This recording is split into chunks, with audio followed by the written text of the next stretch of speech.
Ellie Thompson never imagined that a simple stumble on an escalator at Tampa's International Plaza would change her life forever. Therefore, when those strong arms caught her at the exact moment her Jimmy Choos decided to betray her usual grace, she thought it was just another well-dressed gentleman trying to impress the CEO of one of the Southeast's largest department store chains. But something in his deep blue eyes made her hesitate a second longer than socially appropriate. "Careful, their escalators can be tricky," he said with a smile that seemed to carry secrets, "especially when you're distracted thinking about conquering the world." Ellie felt her heart race, and it was not just from the near fall. Therefore, when he introduced himself as Edward Wright, she automatically assumed he belonged to her social circle. After all, the impeccable navy suit, the Rolex gleaming discreetly on his wrist, and his confident posture screamed old money. But what she did not know was that Edward had just left a meeting with a client from his gym, wearing the only formal outfit he owned, a birthday gift from his accountant mother. "Ellie," she replied, extending her manicured hand, "thank you for saving me from public embarrassment. The pleasure was all mine." Edward held her hand slightly longer than necessary. "But I am sure you would have recovered with the same elegance you bring to everything in life." The conversation flowed with surprising naturalness. Ellie discovered that Edward had intelligent opinions about art. He casually mentioned attending the latest performance at the Strass Center. Therefore, when he suggested they grab coffee at the most expensive cafe in the mall, she did not hesitate. But Edward was mentally calculating whether the money in his pocket would cover the bill, hoping she would not order anything too elaborate. "What do you do for work?" Ellie asked, delicately stirring sugar into her cappuccino. "Human development," Edward replied, technically not lying. "I help people reach their maximum potential." Ellie smiled, impressed. In her mind, this meant executive coaching for major corporations. Therefore, when Edward mentioned he had some athletes as clients, she imagined he was one of those performance coaches for CEOs who practice sports as a hobby. But Edward was referring to the young people from underprivileged neighborhoods who trained at his gym, dreaming of scholarships and championships. "How interesting," she said. "It must be rewarding to work with high-level people." "It is," Edward agreed, thinking of his students who had become champions despite coming from Tampa's most disadvantaged communities. Seeing someone overcome their limitations and achieve excellence is indescribable. The chemistry between them was undeniable. Ellie found herself laughing at jokes she would normally consider too simple, but there was something in Edward's sincerity that completely disarmed her. Therefore, when he talked about his travels, omitting that they were for martial arts competitions rather than exclusive resorts, she felt connected to someone who seemed to understand her passion for exploring the world. "My little dog Bella would adore you," Ellie said impulsively, surprising herself with her spontaneity. "Bella?" Edward smiled genuinely. "What a cute name! I have always wanted a dog, but my schedule is too hectic." Actually, Edward did not have a dog because his family's apartment was too small. But something about the way Ellie spoke about Bella made him want to know this more human side of her. Therefore, when she suggested he come meet Bella over the weekend, he accepted without thinking about the consequences. "How about Saturday?" Ellie asked. "I could cook for us." Edward almost choked on his coffee. A woman like Ellie cooked, but then he remembered his own mother, who, despite being a successful accountant, loved preparing elaborate meals for the family. Therefore he smiled and accepted, already mentally planning how he would explain his middle-class address to someone who clearly expected a mansion. When they said goodbye, Ellie felt a euphoria she had not experienced in years. Since her ex-fiancé's betrayal, she had closed herself off to relationships, but Edward seemed different. There was an authenticity about him that made her want to lower her carefully constructed defenses. Therefore, when she got home and told her sister about the encounter, she could not hide the sparkle in her eyes. "He seems special," her sister said, "but are you sure you know him well?" "Well enough to know he is different," Ellie replied, hugging Bella.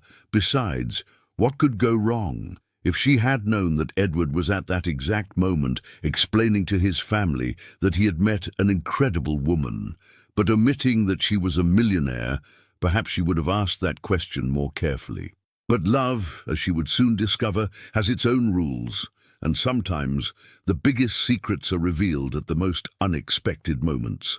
Saturday arrived with a gentle morning breeze that made Tampa feel even more inviting.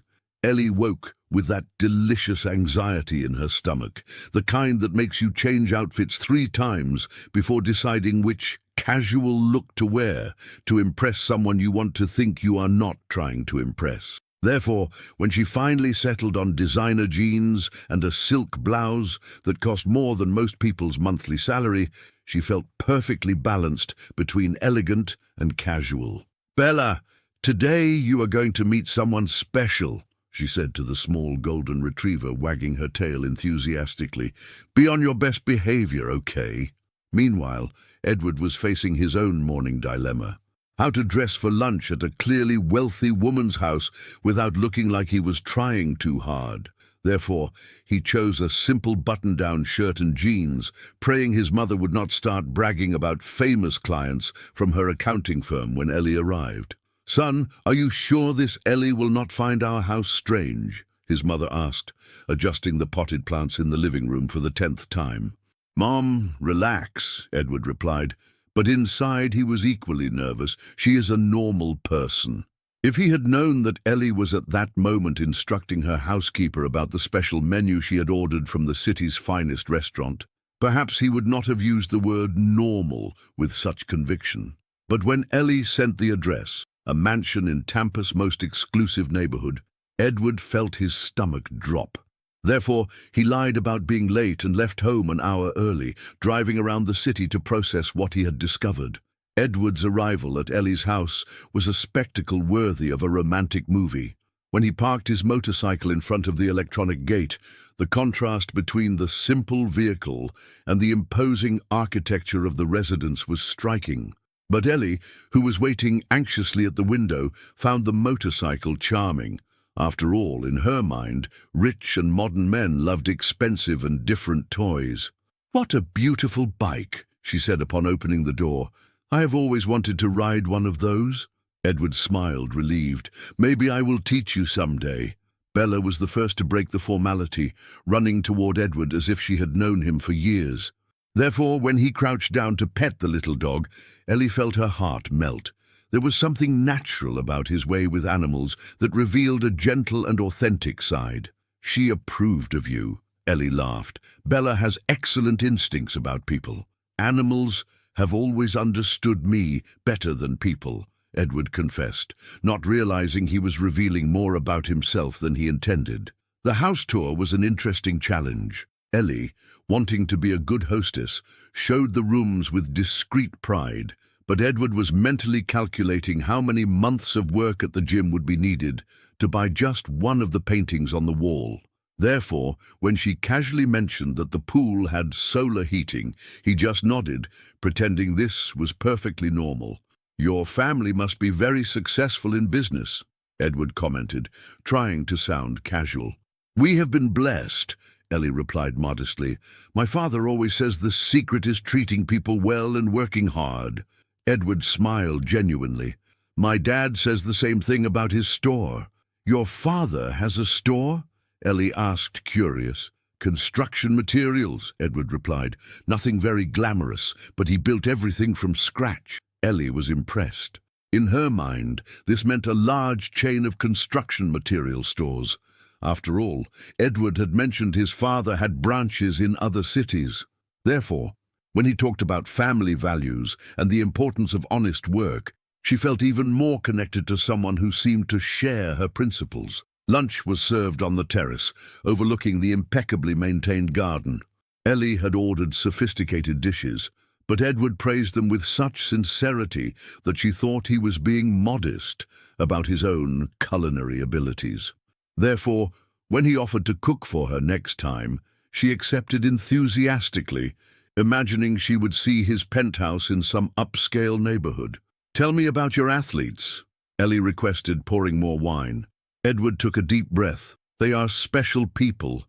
each with a unique story. Some come from very difficult situations, but they have incredible determination. It must be rewarding to work with executives seeking personal challenges, Ellie commented. I imagine some must have fascinating stories of overcoming obstacles. Edward swallowed hard. Yes, they are stories of overcoming obstacles indeed. He was not technically lying, but the misunderstanding was growing like a snowball. Therefore, when Ellie began talking about her own social projects in underprivileged communities, Edward found himself in a delicate situation. She was describing exactly the type of work he did, but from the perspective of someone who donated money, not someone who lived that reality daily. It is incredible how some people can transform their lives when they receive an opportunity, Ellie said with passion. That is why my company always supports sports projects in underprivileged communities. Edward almost choked on his wine.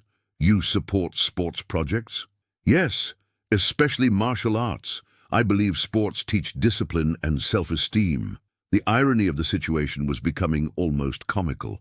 Edward was in love with a woman who, unknowingly, already funded gyms like his, but he could not tell her this without revealing who he really was. Therefore, he just smiled and agreed, feeling the weight of the secret grow with each passing minute. When the afternoon began to fade, Edward knew he needed to leave before more misunderstandings accumulated. But Ellie did not want him to go, and the connection between them was becoming increasingly intense. Therefore, when she suggested he stay for dinner, he almost accepted, until remembering he had promised to have dinner with his family. I need to go, he said reluctantly, but this was the best Saturday I have had in a long time. For me too, Ellie confessed, blushing slightly. When Edward left on his motorcycle, Ellie stood on the terrace watching until he disappeared around the corner. There was something about that man that made her question everything she thought she knew about love and relationships. Therefore, when her sister arrived and found her smiling alone, she immediately knew something had changed. So, how was it? Her sister asked. He is perfect, Ellie sighed. Intelligent, funny, caring, and has solid values. And the family business? Construction materials, has branches in several cities. He is very modest about his family's success. Her sister nodded, but something in her expression suggested that perhaps things were not exactly as Ellie imagined. But love, as Ellie was discovering, sometimes makes us see only what we want to see, until the moment reality decides to present itself in a way impossible to ignore. The next 2 weeks passed like a romantic dream that Ellie did not want to wake up from. Edward became a constant in her thoughts, and their dates multiplied with a naturalness that surprised her. Therefore, when he suggested they go to the movies to watch an independent film at a matinee showing, she found it charming that a successful man preferred simple activities to the pompous social events she was used to. But Edward had chosen the matinee because tickets were cheaper, and the independent film because his model sister had mentioned it was intellectually stimulating, code for "will not spend much money on popcorn." I loved your choice, Ellie said, intertwining her fingers with his as they left the theatre. It is refreshing to find someone who appreciates American indie cinema. Edward smiled, relieved she had not suggested some expensive restaurant after the movie. I believe we should support independent artists. He truly believed that, but he was also happy because they had decided to just walk through Hyde Park, an activity that cost nothing beyond ice cream, which he insisted on paying for, using the bills he had saved during the week. Therefore, when Ellie commented that she found this type of date much more romantic than dinners at fancy restaurants, Edward felt that perhaps the universe was conspiring in their favor. You are different from people in our circle, Ellie said, stopping to watch the lights of downtown Tampa beginning to twinkle. Different how? Edward asked, trying not to show the nervousness that the phrase, our circle, had caused. More genuine, less concerned with impressing people. It is as if you do not need to prove anything to anyone. The irony of the situation almost drew a bitter laugh from Edward. If she knew how much he was trying to impress her and his constant fear of being discovered. but there was something in her sincerity that made him want to be honest. Therefore, he decided to open up a bit more, even if indirectly. "You know, Ellie, sometimes I think people get too caught up in appearances," he said, watching a modest family strolling through the park. "What really matters are values, character." "Exactly," Ellie exclaimed. "That is why I fell in love. I mean, that is why I connected so strongly with you." They stopped walking. The word "fell in love" had escaped, and now it hung in the air between them like a confession that changed everything. Edward felt his heart race, not just from her declaration, but from the guilt consuming him for living a lie with the woman he loved. "Ellie," he began, but she interrupted. "Sorry, that was too sudden. I know we have only known each other a short time." "No," Edward said, taking her hands. "It was not too sudden. I fell in love with you too." The kiss that followed was different from anything Ellie had ever experienced. There was a tenderness, a genuine passion that had nothing to do with social status or convenience. Therefore, when they separated, she was certain she was living a modern fairy tale. But fairy tales have dragons, and Ellie's dragon was about to appear in the form of an unexpected discovery. The next day, while reviewing monthly reports from her stores, she found a reference to a social project her company had been sponsoring for years: the Eagle Warrior Institute, a martial arts academy that worked with youth from underprivileged communities. "What an interesting coincidence," she murmured. "Edward will love to know we support exactly the type of work he does." Impulsively, she decided to make a surprise visit to the institute. It would be perfect. She could learn more about the social work Edward did, and maybe even surprise him there.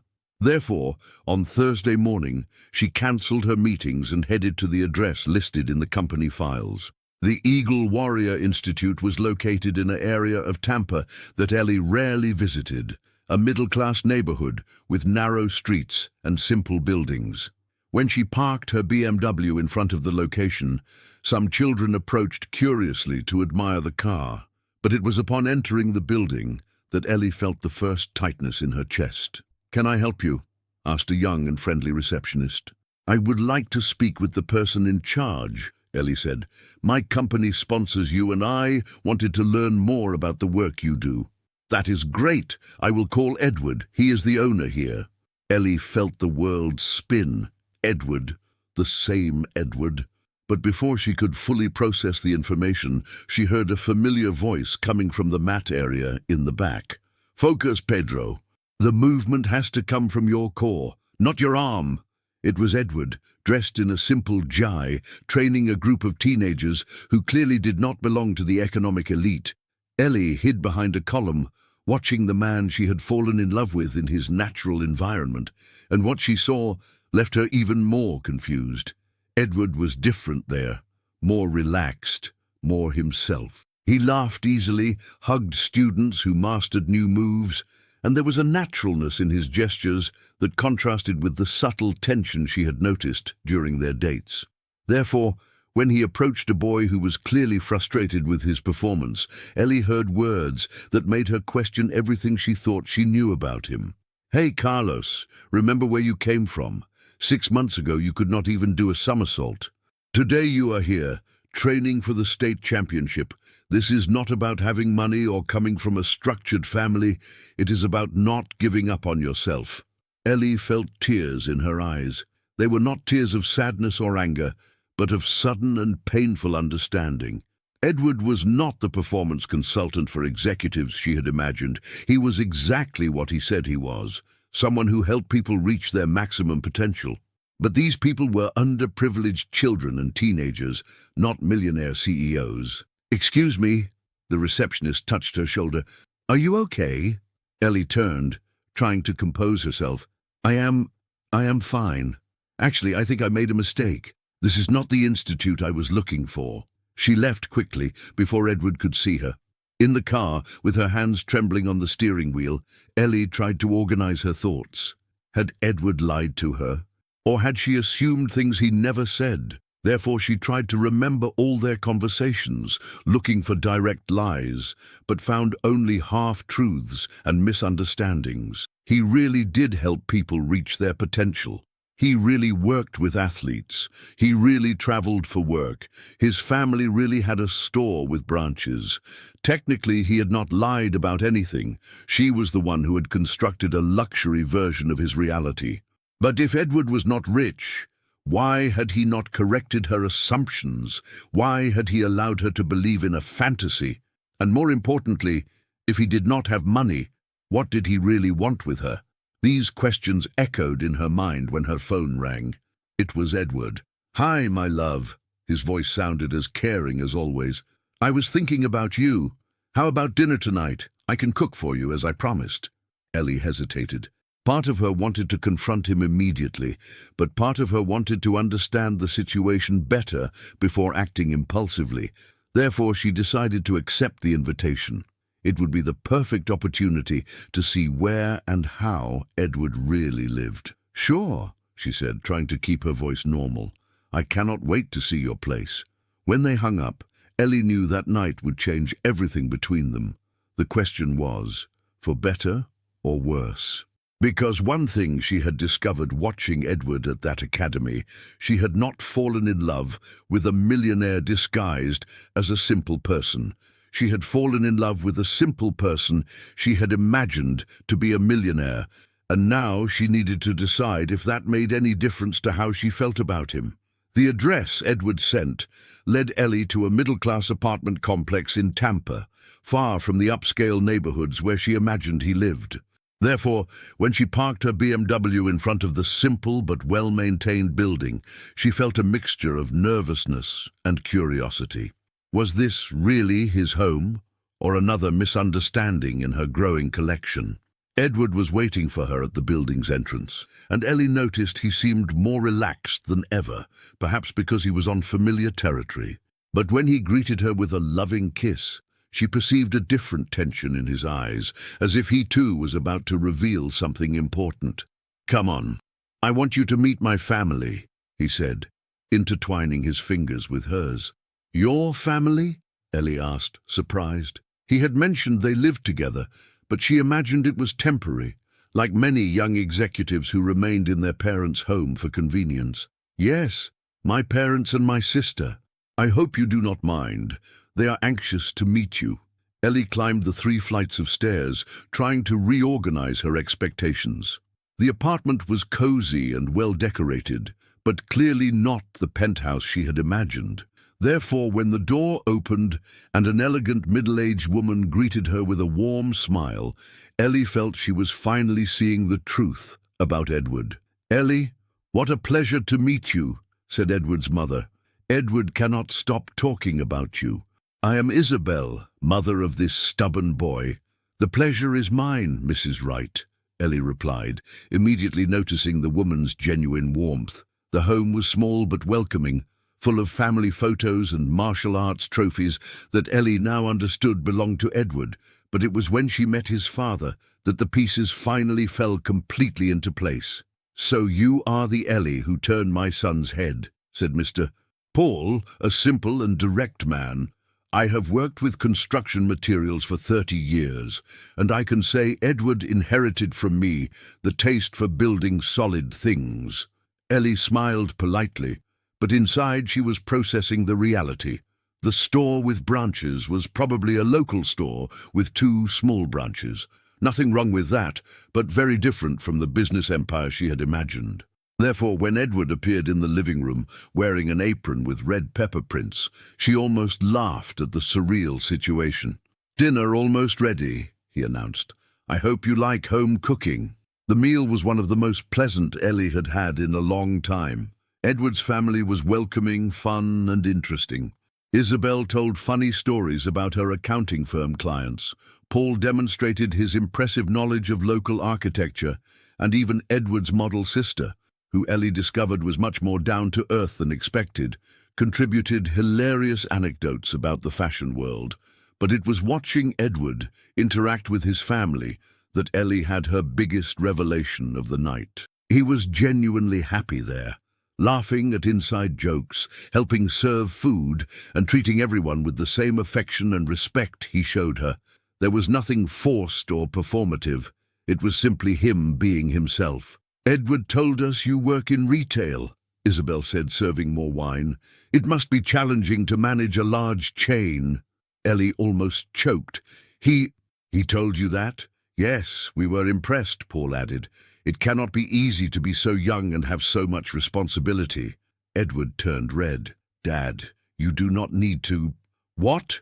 Paul laughed. "I am complimenting your girlfriend. It is admirable for someone her age to have built so much." Ellie looked at Edward, who avoided her gaze. So he had known who she was from the beginning? Or had he found out later and decided not to tell her? Therefore, when Isabel suggested they get some air on the small apartment balcony, Ellie immediately accepted, needing a moment to process everything. "Your family is wonderful," Ellie said, leaning against the balcony railing. "They really liked you," Edward replied, but there was tension in his voice that did not escape her perception. "Edward," Ellie turned to face him, "I need to ask you something, and I want you to be honest with me." He swallowed hard. "Of course. Do you know who I am? I mean, do you know about my company, my family?" Edward closed his eyes for a moment, as if preparing for impact. "Yes, I know." "Since when?" "Since our second date," he confessed.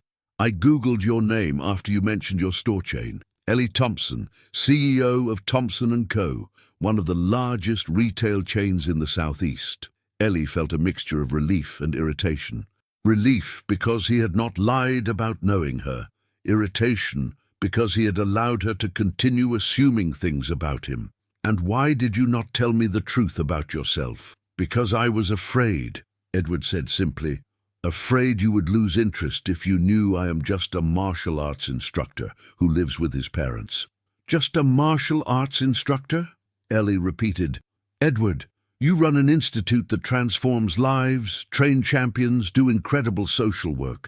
How is that just anything?" Edward looked at her surprised. "How do you know about the institute?" Ellie took a deep breath.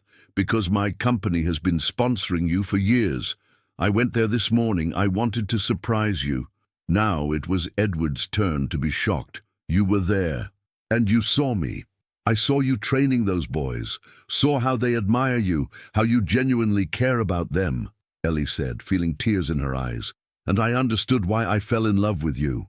"Ellie, no, let me finish," she interrupted. "I fell in love with the man you really are, not the man I thought you were. You are honest, dedicated, caring, funny. You have a family that loves you and work that makes a difference in people's lives. How could that not be enough?" Edward felt his eyes well up.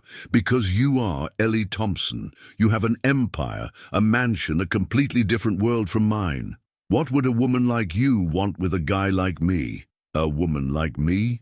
Ellie laughed, but it was not a happy laugh. "Edward, do you know what my last serious relationship was like? With a man who had everything you think matters: money, status, social position. And do you know what he did? He cheated on me with my best friend, because in his world, I was just another trophy." Edward remained silent, processing. "Do you think I care if your house has 3 bedrooms instead of 10, if you ride a motorcycle instead of driving an imported car?" Ellie continued.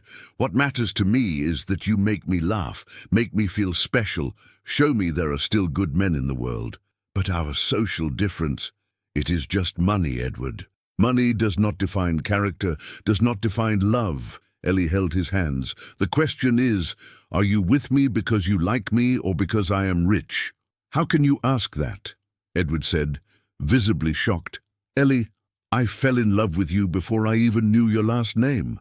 I fell in love with the woman who laughs at her own jokes, who speaks lovingly about her little dog, who has strong opinions about independent films. Then what is the problem?" Edward sighed deeply. "The problem is, I am afraid of not being enough for you. That one day you will wake up and realize you can have any man in the world, and you chose the guy who can barely afford dinner at a fancy restaurant." Ellie moved closer to him, placing her hands on his face. "Edward Wright, you are the richest man I have ever met, rich in values, in character, in love to give. And if you think you are not enough for me, then maybe I have not been clear enough about how much you mean to me." She kissed him then, a kiss full of passion and promises. When they separated, Edward knew the time had come to be completely honest. "Ellie, I love you," he said. "I love you so much it hurts to think about losing you." "And I love you too," she replied. "I love you exactly as you are." They stood embraced on the balcony, watching the city lights, both feeling they had overcome the biggest obstacle in their relationship. But true love, as they would still discover, sometimes faces tests that go beyond social differences, tests that reveal whether two people are truly willing to build a life together, regardless of what the world might say. 3 months after the night of revelation, Ellie and Edward had found a perfect rhythm for their relationship. She had begun frequenting his institute regularly, not just as a sponsor, but as a volunteer, helping young athletes with workshops on entrepreneurship and personal finance. Therefore, when Edward saw her explaining financial planning to a group of teenagers using examples from their daily lives, he knew he had found not just the love of his life, but his partner in every sense. "The difference between you and rich kids is not ability," Ellie was telling the young people. "It is opportunity, and opportunity is something we can create." Edward watched from the doorway of the mat area, proud of the woman he loved. But this happiness would be tested in a way he never imagined when Isabel appeared at the institute on a Tuesday afternoon with a worried expression he knew well. "Mum, what happened?" Edward asked, interrupting a training session. "Son, I need to talk to you. It is about Ellie's company." Edward's heart raced. "What about her company?" Isabel took a deep breath. "One of my clients came to me today. He works in the financial sector and told me there are rumors that Thompson & Co. is going through serious difficulties. Problems with suppliers, payment delays." "That cannot be right," Edward said. "Ellie never mentioned financial problems." "Maybe she does not want to worry you," Isabel suggested gently. "Or maybe she does not know the severity of the situation yet." Edward became thoughtful. In recent weeks, he had noticed that Ellie seemed more tense, received more calls during their dates, and had cancelled some last-minute plans due to urgent meetings. Therefore, when she arrived at the institute that night for her weekly workshop, he decided to observe her more carefully. Indeed, Ellie looked tired. There were circles under her eyes that she tried to disguise with makeup, and during the workshop, Edward saw her discreetly check her phone several times, something she never did when she was with the young people. "Everything okay?" he asked when they finished. "Of course," Ellie smiled, but the smile did not reach her eyes. "Just a busy day." Edward felt his protective instinct awaken. He wanted to help, but how? What could a martial arts instructor do to solve business problems of a multinational corporation? Therefore, when Ellie suggested they have dinner at her house, he accepted, determined to discover what was really happening. Ellie's house, which had always seemed a bit too grand to him, now seemed different. There were stacks of documents on the dining room table, and he noticed she had dismissed part of the domestic staff. The table was set by herself, something that had never happened before. "Ellie," Edward said after dinner, "I know I do not understand much about business, but I can see something is worrying you. Want to talk about it?" Ellie hesitated. She had become accustomed to being strong, to solving everything alone. Since the crisis her family faced when she was a child, she had promised herself she would never be financially vulnerable again. Therefore, admitting she was facing the biggest crisis of her career was like confessing personal failure. "It is complicated," she finally said. "Then explain it slowly," Edward replied, holding her hands. "I have time." The story Ellie told was a business nightmare. One of the major suppliers had broken an important contract, leaving several stores without merchandise during the busiest season of the year. But the worst had been discovering that her financial director, a trusted man for more than 5 years, had embezzled significant funds to cover failed personal investments. "How much time do you have to solve this?" Edward asked. "A few weeks, maybe a month," Ellie confessed. "If I cannot raise capital to cover the hole and find new suppliers quickly, I will have to sell the company or declare bankruptcy." Edward felt as if he had been punched in the stomach. Not because of the possibility of Ellie losing money, but seeing her so defeated. The strong and confident woman he loved seemed to have shrunk under the weight of responsibility. "What about your family? Do they know?"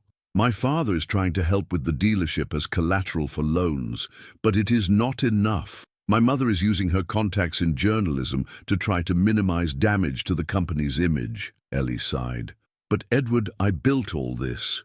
If the company fails, it is not just money I lose. It is my legacy, the jobs of thousands of people, the trust of those who believed in me." Edward got up and started pacing the room, thinking. Ellie watched him, curious about his reaction. "How much do you need?" he finally asked. "Edward, it is not something that—" "How much?" he insisted. 15 million, Ellie said quietly, "to cover the hole and have working capital until I can restabilize." Edward stopped pacing. It was more money than he would see in a lifetime, but then he had an idea. "Ellie, what if I told you I know people who can help you?" "What do you mean?" "My students' parents, the business people who support the institute, my mother's contacts from the accounting firm," Edward said, getting excited.